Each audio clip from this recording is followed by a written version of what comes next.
and welcome back to the Ask Dr. Renee show here on BlackDoctor. And so first we have to do some housekeeping. I know that you know somebody that has diabetes or is pre-diabetic, whether it's type 1 diabetes or type 2. Please share this broadcast right now. I don't care where you're watching. Just share it. Send it in a text message. Send it via Facebook, Instagram, whatever it is. Just send it, please, because this information is coming from an expert. And I know she's going to give you information that can help you because she's helped a lot of people already. Okay. So that's first things first. So make sure that you have subscribed to our channels. My channel, of course, is Ask Dr. Renee. And then, of course, BlackDoctor.org. And I'm sure you've already liked our page, BlackDoctor.org. Excuse me. Sorry. But I'm going to give you, I'm going to introduce you to my friend and then make sure that you follow all of her stuff too. Because like I said, amazing information from an expert. Okay. So let's get started. Good evening, Dr. Kelly. Hi, Dr. Renee. Thank you for having me on. Oh, no, thank you. So you guys, first, I have to start off with an oldie but goodie. The very first time Dr. Kelly ever appeared here on BlackDoctor, I'm going to show you guys. We both have had a huge transformation, and maybe we'll talk about that on another show. Hi, good afternoon. It's still morning here in Chicago. This is Dr. Renee, and I am here doing Facebook Live with BlackDoctor.org as usual. And today is, November is Diabetes Awareness Month. So I thought, who better to speak about it than, of course, Dr. Kelly Wood, who is an endocrinologist, and we'll talk about that in a minute too. But Diabetes Awareness Month and Thanksgiving being next week, and I want to make sure that all of my diabetic friends can eat but not get sick, because we don't want you in the hospital during the holidays when your family is around and when you should be shopping. So, Dr. Kelly, welcome. Thank you. Thank you for having me. Oh, thank you for coming. So, you guys, what I have to say, few things never change. The same earrings are in my ears and white nail polish. I got white nail polish the first time me and Dr. Kelly went and got our nails done, May of 2019. Oh, wow. I have been wearing white nail polish ever since. I have not switched. Isn't that funny? Yes, it is. My nails that day, though, were still stubs, and now they've grown. But yeah, so Dr. Kelly and I both have lost a lot of lbs because I'm sure I do know. So we both have diabetes in our families, and so we eliminated our risks by making sure that we lowered our weights. So let us get into it. Dr. Kelly, first of all, just like we started that one, because there's some new people here, what is an endocrinologist? So endocrinologist is a doctor who specializes in hormones. So the reason why diabetes falls under my specialty is because of the hormone insulin. Other diseases that I would treat would be like thyroid disease. I do some vitamin D and some osteoporosis, but the majority of my practice would be diabetes type 2 and type 1, as well as thyroid dysfunction. Perfect. So let's also break down the difference between type 1 and type 2. So let's start with type 1 diabetes. So the first thing, let's start with diabetes. Like, what is diabetes? Yes. Well, we like to call it a little bit of sugar, right? Look, just like you can't be a little bit pregnant, you don't have a little bit of sugar. A little bit of sugar. So basically, glucose is the main energy source that our body uses. And insulin is the hormone that takes glucose from the bloodstream into the cells where it's used for energy. In patients who have type 2 diabetes, their pancreas makes a lot of insulin, but the insulin does not work. You can think of it as insulin is the key, and the key for some reason not fitting the lock. So glucose can't enter into the cells. With type 2 diabetes, lots of insulin is around, but it's not working. We call that insulin resistance. In type 1 diabetes, however, it's an autoimmune issue where your immune system makes antibodies that attack your pancreas and causes your pancreas not to work. Patients with type 1 diabetes usually develop this as children, as teenagers, and sometimes even as young adults. Type 2 diabetes is more of a lifestyle disease. You have a genetic predisposition, but then you also have environmental factors like lack of exercise, not having a healthy diet. That kind of comes together to form type 2 diabetes. Type 1 diabetes, there's currently no cure for type 1. and it can't be reversed. So, and I know that there's many studies going, and hopefully they will get that fixed soon. Um, Somebody already typed in, said they have type 2 diabetes. But I think that one, when I was growing up, we always called type 1 diabetes um, child's, like children's diabetes. And then we called type 2 adult onset diabetes. But as many of us know, especially here in the US, the obesity rates in kids has gone through the roof. So yes, adults are also, have high obesity rates, but the children's obesity rates have gone so high that now children are being diagnosed with type 2 diabetes. And I know you don't treat children, but a lot of pediatricians are now having to send kids to pediatric endocrinologists because they have type 2 diabetes. And I'm talking like elementary school. So it's really, really a problem. I actually just heard about a child who's in elementary school that's pre-diabetic. Most definitely. So what'd you say? I get to see, so when these kids become like 21, 24, they get transferred over to me. So I have quite a few patients actually who were diagnosed with diabetes as a teenager, as 12-year-old preteen. So I get to see those patients eventually as well. Yeah. So it's awful, but and it's crazy that it has changed that way. Then also on the other hand, type 1, I actually know a couple adults, and I'm talking people that are past 40 that were just recently diagnosed with type 1 diabetes. So there's a subtype of diabetes that we can call type 1.5. The actual term is LADA, LADA, and it stands for latent autoimmune diabetes in adults. These patients have the same antibodies to the pancreas that a type 1 patient might have, but they have them in much lower amounts and might not have as many types of antibodies. So they develop type 1 diabetes later in life. A lot of these patients are initially diagnosed as type 2 diabetes before someone checks the antibodies and find out that they're present. Some of these patients initially don't need insulin, but a lot of them eventually need insulin like a type 1 patient does. Gotcha. And then, of course, now, I mean, anybody who watches TV, there's so many commercials that talk about diabetes. Can you tell us some of the things that we're watching? Like, first of all, I know that Freestyle Libre does amazing commercials, and actually one of my friends does ads for them for Instagram. But tell us about these products. Yeah, the field of diabetes is really exciting. There's always some new gadget out there, lots of new medications. I would say maybe over the past like 7 to 8 years, there have been lots of new medicines. So what you're talking about is a continuous glucose monitor. These are some little devices that you insert into the interstitial compartment, and that's the compartment right under the skin. And they check your blood sugars every couple of minutes, like every 5 minutes or so, it checks your blood sugars. The two available ones that I use are Freestyle Libre, and it's also, you might have seen Dexcom commercial and television as well. So Dexcom, is endorsed by the lovely Dame Dash. If anyone is a connoisseur of rap as myself and knows Dame Dash from Rockefeller Records, he uses Dexcom because he is a type 1 diabetic. A lot of these sensors, you can actually use your smartphone to scan. For the Libre and for the Dexcom, it can send the information directly to your smartphone. So it's really convenient for the patients because they don't have to stick their fingers as much. And for us clinicians, it can give us a better idea of what's happening with our patients' blood sugars, even when they're not checking. Like, for example, when they're sleeping, you can see low blood sugars that happen during the night that a patient might not know if they're just going off finger sticks. A lot of these sensors also have alerts so that if your blood sugar is dropping or on its way down, it can alert you so that you can go and maybe have something to eat or have some glucose tablets. It also alerts you when your blood sugars are going really high. And what I've found is that it can actually change behavior, because if you have diabetes and you eat, I don't know, a bowl of, give me something, bowl of like some kind of cereal that you're not supposed to eat in the morning, like Frosted Flakes, right? Yeah.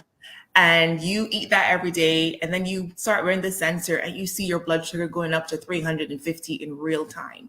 That might make you stop and think the next time, maybe I shouldn't have these Frosted Flakes. So I've had patients who just by putting them on a sensor have been able to bring their blood sugars down. So if you have diabetes, ask your endocrinologist or even your primary care doctor if you could benefit from a sensor. I know for a lot of our Medicare, a lot of our older patients on Medicare, Medicare does cover it for free if you are on more than 3 shots of insulin per day, 3 or more shots of insulin per day. For the commercial insurances, some of them do cover the sensors. That is important. So I really want to stress right now that you need to understand that, can you imagine that you don't have to stick your fingers? And I think the other reason why the doctors like it is because, God bless them, but just like any other thing that you have to take or do, you're not going to necessarily remember to do it all the time.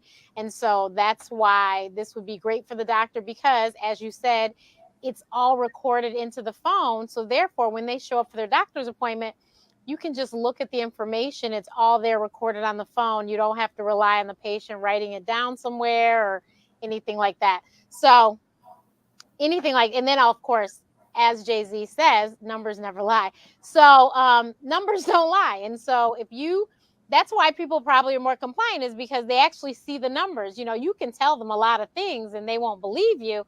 But when they actually see the numbers for themselves pop up on their phone after they eat whatever, and they're like, oh, maybe I shouldn't eat that. So it's really important. Accountability is really great. And so, yeah, I think that that is just a huge leap into diabetes. That is a huge, huge, huge benefit, because I've heard even the equipment for the finger sticks is not cheap, and all these things that insurance sometimes pay for and sometimes doesn't. And yeah, unfortunately, a lot of diabetes medications are really expensive, and it's kind of sad because 32 million or 34 million Americans have diabetes.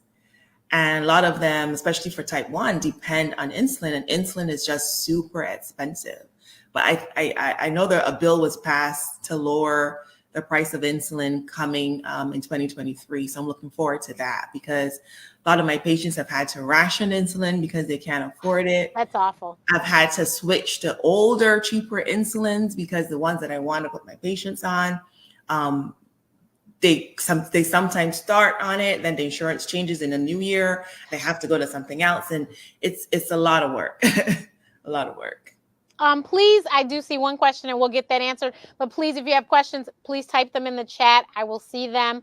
And LinkedIn might be the only one that I don't see your questions, but I'm not sure if somebody's watching on LinkedIn, say something and I'll see if I see it.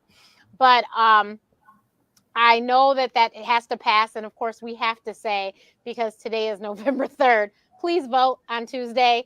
If you can early vote, early vote. If you can mail in your ballot, mail it in. Whatever is the situation. As a matter of fact, I just mailed my ballot yesterday. But please vote, because it is very important. Like she said, for things like this with the insulin, there's other healthcare things that her and I are very passionate about that are going to be decided upon depending upon who is in office. And we really need to make sure that people can afford their medication. I mean, come on. Unfortunately, a lot of people have diabetes. It's unfortunate. But and especially with type 1, where you really have no, control over what happens to your body, please, insulin needs to be a reasonably priced drug for obvious reasons. So can you explain what is considered pre-diabetic? So to have diabetes, your numbers have to be above a certain range, right? So patients who have pre-diabetes, their blood sugars are high, but are not high enough for them to be considered to have diabetes. I can go over what that is. For example, someone mentioned the hemoglobin A1C. So a normal hemoglobin A1C is anything that's 5.6% or lower. To have diabetes, your number has to be 6.5% or higher. So anything between 5.7 and 6.4, we consider that pre-diabetes. So you're not normal, you're high, but not high enough to be considered diabetes. Got it. Somebody said my daily readings range in 150 to 180, but my A1C, I think is what they mean, is a 6. So that's an interesting clinical scenario that I see a lot. So the A1C is a 2 to 3 month average blood sugar. And what the hemoglobin A1C looks at, it looks at the amount of sugar that's on your hemoglobin. And hemoglobin is that substance in our blood cells that carry oxygen. So there's some people who have what we call hemoglobinopathies, where their hemoglobin makeup is not normal. Some of those patients might have a falsely low or falsely high hemoglobin A1C. Chronic kidney disease can also cause false readings when it comes to an A1C. So there's some patients who might have I've had people with kidney disease who their A1Cs come back at like 5.3 and their blood sugars in the office are in the 200s. So I know the A1C is off. So there are other tests that we can do to confirm the A1C. Also, when do you check your blood sugars? You could have blood sugars in the morning down to the 60s or even 50s, but your blood sugars after meals could be higher than 300. Your average might be 120, 140, 150. So you might have a good A1C, but you're having ranges all over the place. So are you checking your blood sugars multiple times a day? Are they always 150 to 180? If that's the case, then the A1C might not be accurately 6. Got it. So, so that's another thing I love people to know. The A1C is going to tell on you. So please, when you go to your doctor, just tell the truth. There's no need for you to say that I've been, eating, my correct amount of carbs every day and blah, blah, blah. When you know you haven't, and then your A1C comes back and it's, at 8 or something, you cannot Not lie. only that, you'd be surprised how many patients come to see me without their blood sugars. And it's like going to see an accountant without any of your numbers. Like what am I going to do? So yes, the A1C is going to give me an overall picture, but I still need to see, your doctors still need to see what's happening. Are you having low blood sugars every night? Your A1C might be perfect at 7, but you're having dangerously low blood sugars during the night. So you should still always bring your meter or bring your log in with you at your doctor's visits, especially if you see an endocrinologist. Yes. And like we said, ask your doctor about getting a continuous glucose monitor. Because it would make your life easier as well as the doctor's. So can we please talk about some of the awful effects of uncontrolled blood sugars? So I've seen complications of diabetes ranging from the top of the head to the bottom of the feet, So diabetes damages the blood vessels and the nerves that supply your entire body. So you can start from top and come down. It increases your risk for having strokes. Even if you don't have a massive stroke, you can still have small little mini strokes. It can lead to microvascular disease in the brain as well. People who have that might have like memory issues or some cognitive issues. It can lead to heart disease. In fact, heart disease is the leading cause of death for patients who have type 2, who have diabetes. So that means having heart attacks, heart failure. It can affect the kidneys. A lot of our patients end up on dialysis because they have end-stage renal disease. Damage to the blood vessels that supply your feet. If you get like a cut or anything on your foot, because you can't take oxygen for healing, a lot of these cuts end up becoming infected. It can spread to the bones. Even now, I have patients who have recently lost toes. I had a patient who came in, and one of my favorite patients actually, and she's like, Dr. Wood, you wouldn't believe what happened. I'm like, what? And she looked down, and I looked down, and her foot was missing. And I was like, what the heck? She had like a cut on her foot and didn't go to see the doctor for a couple of days. And by the time she got there, it had already kind of infected her bone. So up to today, I still see like these complications from diabetes. It can lead to neuropathy. People complain of like numbness and tingling in their feet.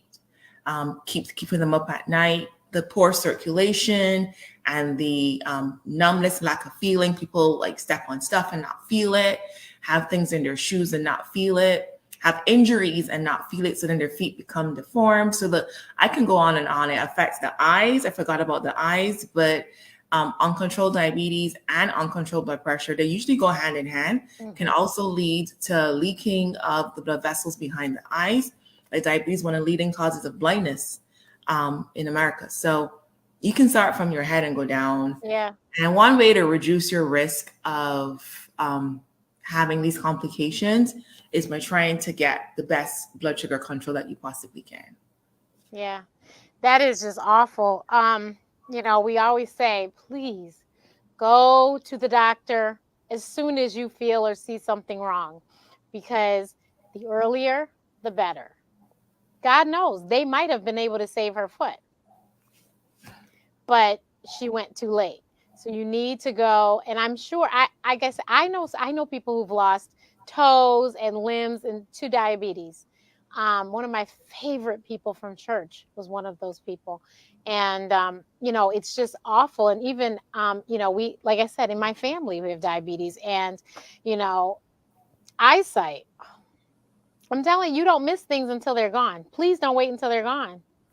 Please don't wait till they're gone. This is not something that you don't, and we're going to talk about it, but there is no reason that you have to live in misery because you have diabetes. So what foods can we eat? Because of course we know this month is Thanksgiving here in the US. What foods can we eat? Christmas is in December. I know that people want to have their candied yams and mac and cheese and some of these other things that have lots of carbs and sugar. What can they have? So one method that I like to go with is called the plate method. So you can have a plate. Half of your plate needs to be non-starchy vegetables or salad. A quarter of your plate needs to be lean meat, and the other quarter can be a starch.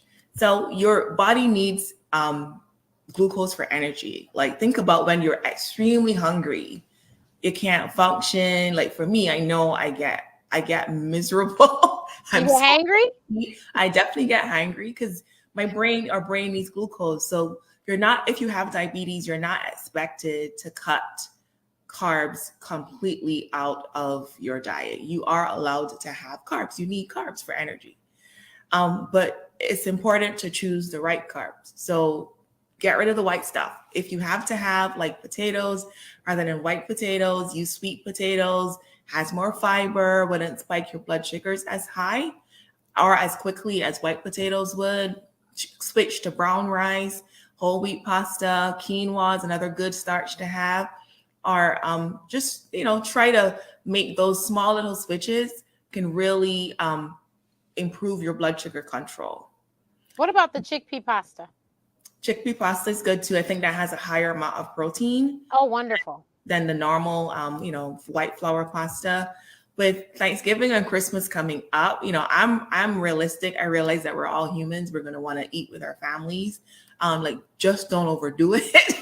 But if you want to have a little bit of something here and there for that on Christmas Day or Thanksgiving Day, go ahead. But try your best to get back to your usual routine the next day. And I think my thing is, if you're the one having dinner at your house, then you prepare food you want to prepare. So go get the chickpea pasta. I promise they won't know the difference.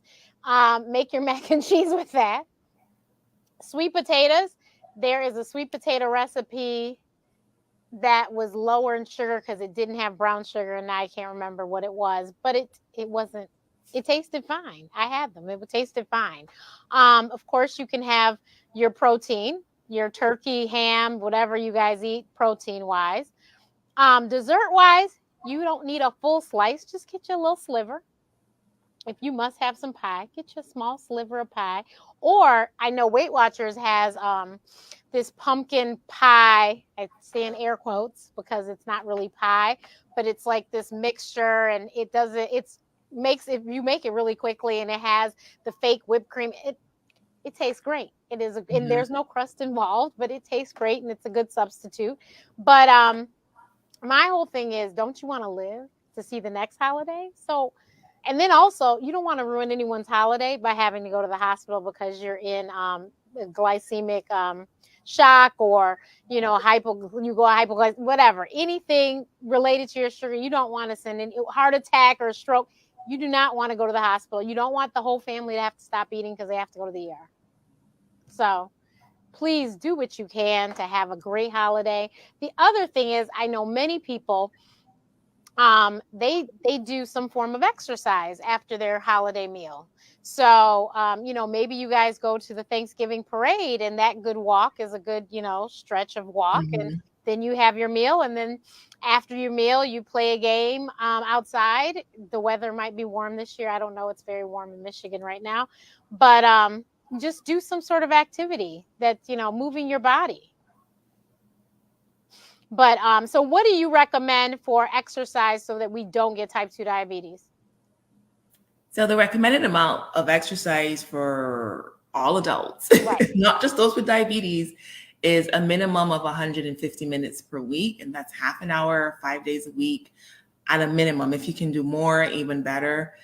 Try to find an activity that you like. If you don't like running, like don't be out there trying to run for 30 Right. minutes. Exactly. Like do whatever you like. If it's walking, hiking, riding a bike, dancing, doing Zumba. I also recommend not only doing cardio, but also a couple times a week, incorporating some strength training as well.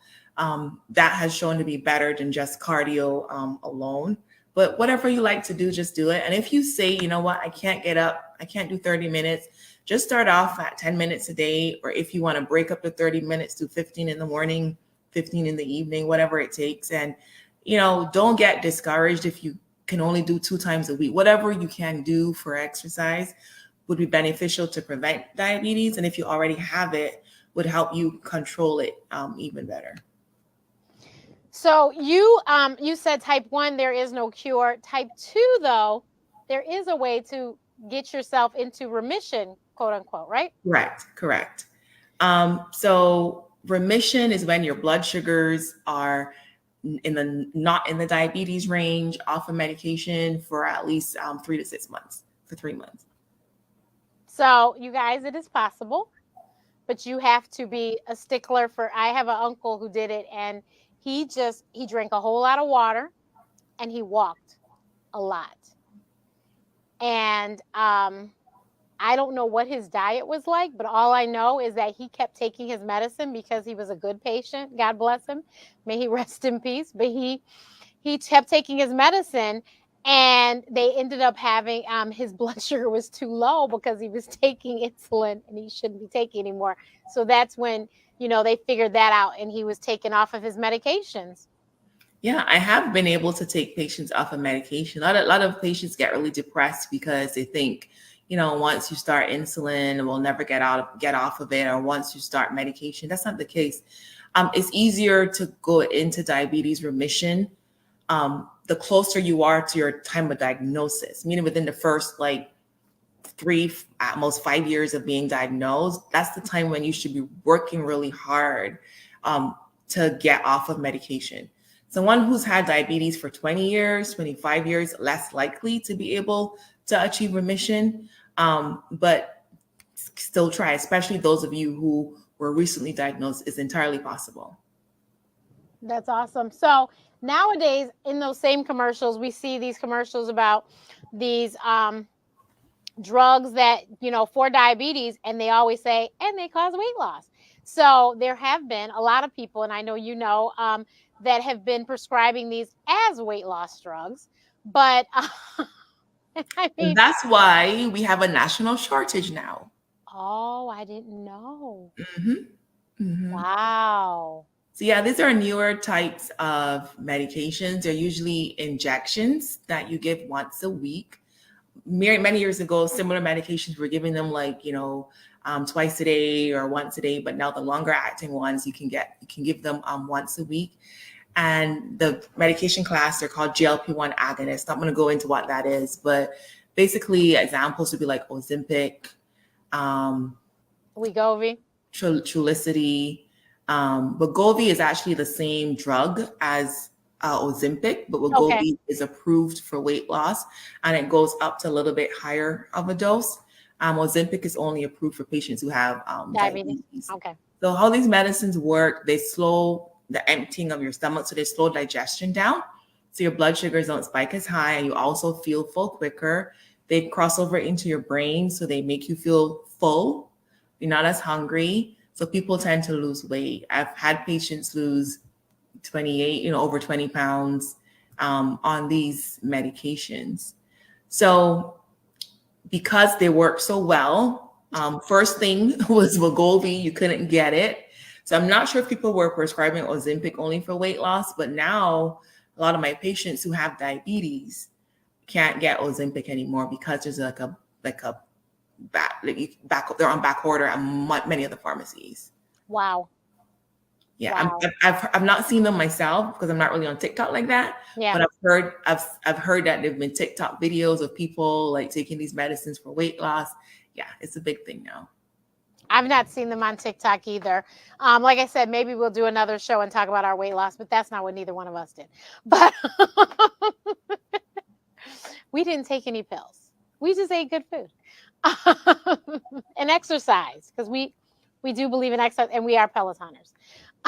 Mhm. But so I hope everyone understands you have to do some form of exercise. So if you can just 10 minutes do a dance break in front of the television 3 times a day, you guys, this is not a lot. This is not a lot. If you like walking, walk. If you like to run, God, I ran this morning. I ran 30 minutes. I don't like running. I just like to hurry up and get the workout over. And so that was a way to hurry up and get it over with. I ran outside. It was 50 degrees, so it wasn't freezing, and I got it over with. But what I have severe food allergies, in case this is your first time watching, I talk about all the time. And what I cannot do is have diabetes and be able to take more foods out of my diet, because I've already got a list that's already shorter than everybody else's. That would just kill me. So therefore, I exercise and I watch what I eat so that then I can continue to eat what I want to eat. Because I have way too many family members that are checking their blood sugars, and I was like, that's not going to be my story. So, yeah. But and I don't have an endocrinologist because I don't need one, because right. So I'm telling you guys, let's work smarter, not harder. If you have type 2 diabetes, let's work on controlling our blood sugars and making our doctors happy by reporting them and listening to them. Dr. Kelly has this one story about her one patient. How is she doing? She's still doing good? She's doing good. So she had a patient who was like, Dr. Kelly was like, this is a Southern woman. And she was like, I don't want to not be able to eat this, this, and this, and this. So Dr. Kelly said, so we had a little negotiation. I said, you can have your cornbread once a week. but she came back and the numbers had definitely come down. So like I said, like I'm realistic. You're gonna eat something that you're not supposed to eat at least once in a while. I do too, but just don't make it a habit. Exactly. And so I thought that was lovely. And this lady was an older woman. So in her 80s. How old? In her 80s. See, in her 80s. But she took charge, and so you didn't have to put her on medication, did you? Not on insulin. Definitely. See? No insulin. Because she listened to the doctor and said, okay, this is what I'll do. I'll do this. So you guys, we just have to, like I said, work smarter, not harder. Let's, if you really have to have a cookie and not every day. And drink your water. Water's your best friend, I'm telling you. Drink your water. Water has lots of benefits. But Dr. Kelly, how can everyone find you so that they can follow you and see all the great things that you post? So you can find me at all social media handles at Dr. Kelly Wood, MD. You can also go to my website, drkellywoodmd.com. Perfect. I put her website in the post, so you can click on that And then you can follow her on IG. Of course, I put her IG information in there as well. But thank you so much for joining us. And everyone, please, let's be good to our doctors and get our blood sugars to them and all that great stuff. And I will see you next time. Bye.